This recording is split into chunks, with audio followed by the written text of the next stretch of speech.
தொலைவில் நிற்கும் திருமணப்பட்டு Vivaha the Chennai silks.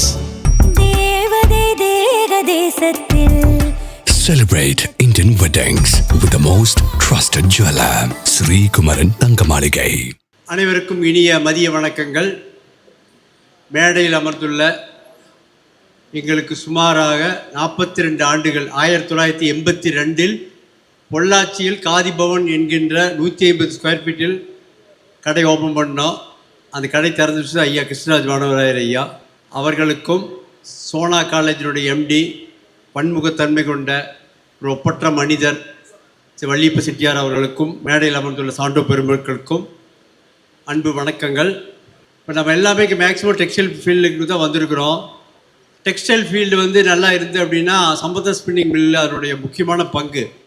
Spinning mill இன்றைக்கி எல்லாம் தமிழ்நாடு முழுவதுமே ரொம்ப கஷ்டத்தில் ஓடிட்டுருக்கு அப்படின்னு நம்மளுக்கு எல்லாத்துக்கும் தெரியும்.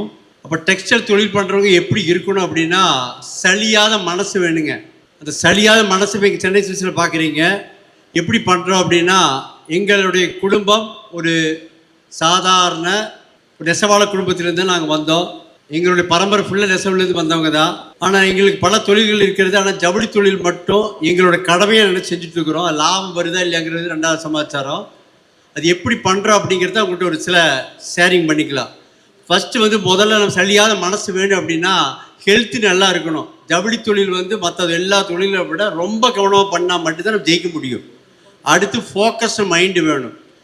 ஒரு விஷயத்தை எடுத்தால் அது எப்படி முடிக்கணும் அப்படிங்கிறதுக்கு தொடர்ந்து ஃபாலோ பண்ணி அதை முடிக்கிற அளவுக்கு நம்ம ஃபோக்கஸ் மைண்டு வேணும். அப்போ யூனிக்காக பண்ணணும். அவங்க அந்த டிசைன் போட்டால் நல்லா போச்சு, நம்மளே அந்த டிசைனை போட்டோம்னா வியாபாரம் ஆகாது. அப்போ ஃபோக்கஸ் மைண்டாக யூனிக்காக நம்ம ஒர்க் பண்ண தெரிஞ்சால் மட்டும்தான் நம்மளால் பண்ண முடியும். இது இதுக்கு உலகத்தில் ஆயிரக்கணக்கான பயிற்சிகள் இருக்கிறது. நிகழ்காலத்தில் மனதை வச்சுட்டு இருந்தோம்னா ஃபோக்கஸ் மைண்டு ஈஸியாக வந்துடும். அதுக்கு ஏகப்பட்ட பயிற்சிகள் இருக்கின்றன, தியான முறைகள் இருக்கின்றன, யோகா முறைகள் இருக்கின்றன. இதெல்லாம் நம்மளுக்கு தொழிலில் என்னுடைய அனுபவத்தை நான் ஷேர் பண்ணிகிட்ருக்கேன் நான். அடுத்தது ஸ்டாக்கு, கரெக்ட் ஸ்டாக்கு. இங்கே சென்னை சில்க்ஸினுடைய மெயின் பர்ச்சேஸ் பார்க்கக்கூடிய சகோதரர் சிவலிங்கம் அவர்கள் சொல்லுவாங்க, ஸ்டாக்கு கம்மியாக இருந்தால் டேஞ்சர், ஸ்டாக்கோ எக்ஸஸாக இருந்ததுன்னா வெரி டேஞ்சர் அப்படிம்பாங்க. அப்போ நிறைய வாங்கி வச்சா நிறைய விற்க முடியும், தப்பு கணக்கிட்டு தானுண்டு எதிர்பார்த்தோம்னா அது மிகப்பெரிய டேஞ்சராக மாறிடுங்க. இதுதான் கரெக்டான ஸ்டாக்குங்க. அப்புறம் டெவலப்மெண்ட்டு, கிராஜுவல் டெவலப்மெண்ட்டாக இருந்ததுன்னா நம்ம என்றைக்கும் நம்ம நினைக்கிறத விட மாற்றி மாறினாலும் நம்மளால் அதை சமாளிக்க முடியும். கிராஜுவல் டெவலப்மெண்ட் 2 படியிலேருந்து 4 படிக்கு வைக்கலாம், 4 படியிலேருந்து 7 படிக்கு வைக்கலாம், 7லேருந்து 15க்கு வச்சிடக்கூடாது, 11லேருந்து அப்புறம் தான் 15க்கு போகணும். இப்படி போனோம்னா நம்ம என்றைக்குனாலும் ஏதாவது நம்ம நினைக்கிறத விட மாற்றி நடந்தாலும் நம்மளால் சமாளிச்சுக்க முடியுங்க. அடுத்து ஜென்யூனஸ் அப்படிங்கிறது நேர்மையாக இருக்கிறது அப்படிங்கிற தொழில் இதெல்லாம் நடக்காத காரியம்பீங்க. ஆனால் எங்களுடைய நிறுவனங்களில் 50,000 பேருக்கு மேலே வேலை பார்க்குறாங்க. எல்லா தொழில்களிலுமே 100% நேர்மையை கடைப்பிடிக்கிறோம். நாட் ஒன்லி நகைக்கடையில் மட்டும் இல்லை. இப்போ நகைக்கடையில் நாங்கள் பேர் வச்சுக்கிறது இந்தியாஸ் மோஸ்ட் ட்ரஸ்டட் ஜுவல்லரி அப்படின்னு வச்சுருக்கிறோம். நகைக்கடையில் எவ்வளோ தப்பு பண்ணாலும் மக்களால் கண்டுபிடிக்க முடியாது, ஆனால் அதுலேயே 100% நேர்மைன்னு வச்சுருக்கிறோம். அப்போ அது மாதிரி எல்லா தொழிலையுமே 100% நேர்மையாக இருந்தால் நம்ம ஜெயிக்க முடியாதுன்னு சாதாரணமாக நம்மளோட பரம்பரையை நம்ம சொல்லப்பட்டிருக்கிறோம். அதனால தான் நம்ம தப்பு பண்ணி அந்த தப்புக்காக மிகப்பெரிய பெனால்ட்டி கொடுத்துருவோம். இது நாங்கள் எக்ஸ்போர்ட்லாம் பார்ப்போம். ஒரு சின்ன பொய் சொன்னால் கூட போது பையன் நம்மளை போட்டு தள்ளிடுவார். நம்மகிட்ட இருக்கிற எல்லா லாபம் சம்பாரிச்சு அத்தனை பிடிக்கிடுவார் அவர். அந்த மாதிரி 100% நேர்மையாக இருந்தாலும் ஜெயிக்க முடியும் அப்படிங்கிறது எங்களுடைய அனுபவம். அது சின்ன வயசாக இருக்கும்போது ஒரு பொருள் 50 பைசா கொடுத்து ஒரு பொருள் வாங்கிட்டு சொல்கிறாரு. 27 பைசா போக 23 பைசா கொடுக்குற போயில 28 பைசா கொடுத்துட்றாரு. அந்த 5 பைசா கொண்டு போய் திருப்பி கொடுத்துருவான்னு எங்கள் அப்பா சொல்கிறாரு. நான் சொன்னேன், அப்பா 2 கிலோமீட்டர் போகணுமாப்பா, என்னால் நம்மளுக்கு 5 பைசா லாபம் தானே பெற்றுடலாம் அப்படின்னு. அதுக்கு எங்கள் அப்பா சொன்னார், எப்போ அந்த 5 பைசா வச்சுருந்தோம்னா நம்மளுக்கு 5 ரூபா போயிருமாப்பா, கொண்டு போய் கொடுத்துருவாப்பா அப்படின்னாரு. இது நாங்கள் எல்லா சகோதரர்களுமே வாழ்க்கையில் 100% கடைப்பிடிக்கிறோம், ஹாப்பியாக இருக்கிறோம். அடுத்தது குவாலிட்டி மெயின்டைன் பண்ணால் மட்டும்தான் நம்மளால் சமாளிக்க முடியும். இன்றைக்கி மக்களுக்கு குவாலிட்டி கொடுக்குறது எதாவது போட்டி அப்படிங்கிறத நம்மளுக்குள்ளே ஒரு எக்ஸ்க்ளூசிவ்னஸ் க்ரியேட் பண்ணணும். பண்ணால் மட்டும்தான் ஜவுளிக்கடையில் ஜெயிக்க முடியும். இப்போ நீங்கள் நம்ம சேலத்தில் தயார் பண்ணுறப்போ நார்த் இந்தியாவில் எல்லாமே 50% காசு 60% காசில் தயார் பண்ணுறாங்க. அப்போ இவங்களை மீறி நமக்கு எப்படி சேலத்தில் இருக்கிறவங்க நம்ம பிழைக்கிறது அப்படின்னு கேட்டிங்கன்னா யூனிக்காக பண்ணுங்கள், குவாலிட்டியாக பண்ணுங்கள், நேர்மையாக பண்ணுங்கள். முடிஞ்ச வரை குவாலிட்டியாக பண்ணுறதை லாங் ரன்னில் நம்ம ஜெயிக்க முடியும்.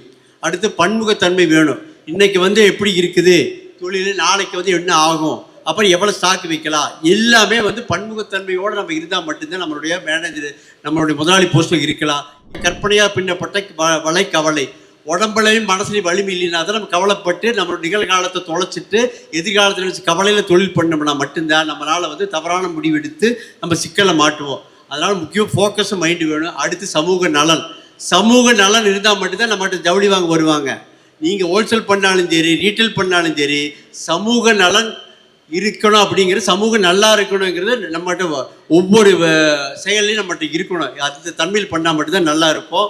அடுத்தது இதான் ரொம்ப முக்கியமான விஷயம். இப்போ நம்ம சம்பந்தம் ஸ்பின்னிங் மில்லு இப்போ இவங்க வந்து எப்படி பண்ணாங்க அப்படிங்கிறது எங்களுடைய தொழில். இப்போ நாங்கள் இவங்க வீட்டில் பொண்ணு கட்டியிருக்கோம் என்னோட சன்னுக்கு. இவங்களுடைய முக்கியமான செயலே வந்து இந்த சம்பந்த ஸ்பின்னிங் மில் எங்களுடைய பெற்ற சகோதரருக்குள்ளே ஒற்றுமையாக இருப்பாங்க. அடுத்து சமூக நலத்தில் 2 ரொம்ப முக்கியமான விஷயம். 3வது டெக்ஸ்டைல் ஃபீல்டு. இந்த 3 தான் எங்களுக்கு ரொம்ப பிடிச்ச விஷயம். அந்த சமூக நலன்கிறது ரொம்ப முக்கியமான விஷயம்ங்க. அடுத்ததாக ஒரு சின்ன விஷயம், இது 2 நிமிஷத்தில் சொல்லிடுறேன் நான். கடவுள்னா என்ன அப்படிங்கிறது தெரிஞ்சுட்டோம்னா அதை நம்ம மனசை ஃபோக்கஸ் பண்ணுறதுக்கு, லைஃப்பில் சந்தோஷமாக இருக்கிறதுக்கு உதவி பண்ணோம். இது வேதாத்திரி மகிழ்ச்சி ஒருத்தர் தான் உலகத்திலேயே சயின்ஸில் சொல்லியிருக்காங்க கடவுள்னா என்ன அப்படிங்கிறத.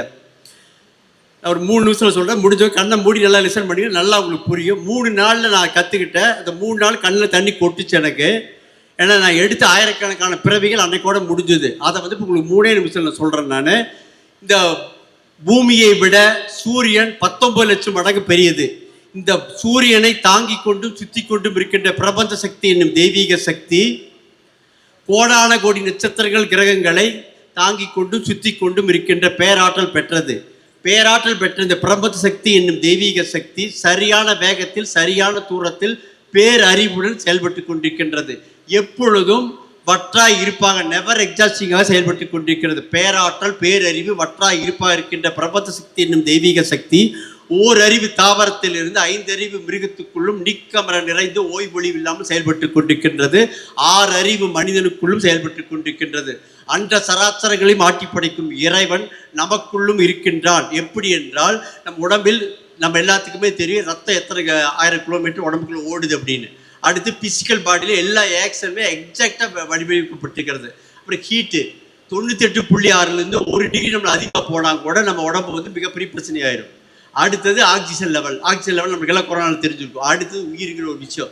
இந்த 5ஐயும் பஞ்சபூதங்களாக இறைவன் இயக்கி கொண்டிருக்கின்றான் என்பதை தெரிந்து கொண்டால் எல்லாம் வல்ல இறைவன் எனக்குள்ளும் இருக்கின்றான் என்கின்ற உண்மையை உணர்ந்து கொண்டால் இறைவனே எனக்குள்ள இருக்கிறான், வேற என்ன எனக்கு வேணும் அப்படிங்கிறது தெரியும். ஆனால் நம்ம மதங்களில் சொல்லப்பட்டிருக்க எல்லா விஷயங்களுமே விஞ்ஞானபூர்வமாக அனுபவபூர்வமாக சொல்லப்பட்டவை. அதை புரிந்து கொள்வதற்கு மனதை ஒருமுகப்படுத்தும் தியான முறைகளோ ஏதாவது ஒரு முறைகளில் தெரிந்து கொண்டால் மட்டுமே நாம் உணர முடியும் என்று கூறி நீங்கள் எல்லோரும் எல்லா வளமும் நலமும் பெற்று வையகம் இன்பம் பெற வையகத்தில் சிறந்தோங்கி வாழ வேண்டும் என்று மண்ணில் தோன்றிய அனைத்து மகான்களையும் வேண்டி நிறைவு செய்து கொள்கின்றேன். வாழ்க வையகம், வாழ்க வையகம், வாழ்க வளமுடன்.